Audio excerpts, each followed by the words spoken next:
ആദിയിൽ ദൈവം ആകാശവും ഭൂമിയും സൃഷ്ടിച്ചു.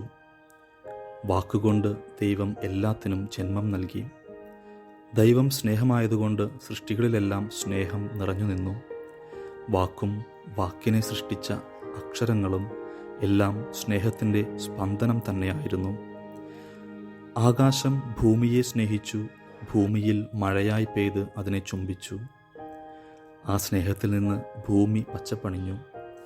ആ സ്നേഹത്തെ ഭൂമി കന്മദമാക്കി ഹൃദയത്തിൽ സൂക്ഷിച്ചു.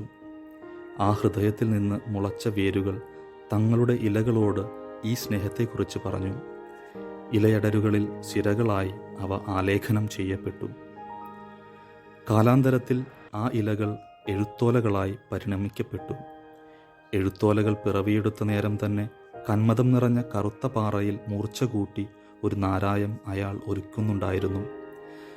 അകലങ്ങളിൽ നിന്ന് ആ എഴുത്തോലയെ നോക്കി പുഞ്ചിരി തൂകിയ ആ നാരായം പലവട്ടം അവളെ ചുംബിക്കാൻ അടുത്തു വന്നു.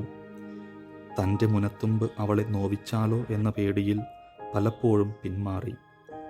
ഇന്ന് പക്ഷേ വാക്കുകൾ ഗർഭം ധരിച്ച് പ്രസവിക്കാറായ പോലെ രുതിരം ഉരുകി തൂലികത്തുമ്പിലൂടെ ഒലിച്ചിറങ്ങുന്നു.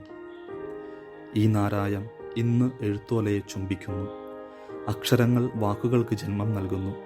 വാക്ക് ആകാശവും ഭൂമിയും സൃഷ്ടിക്കുന്നു.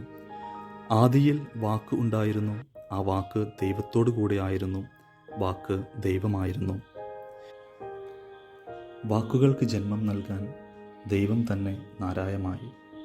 എല്ലാം സൃഷ്ടിക്കുന്ന, നവീകരിക്കുന്ന ദൈവത്തിൻ്റെ നാരായം.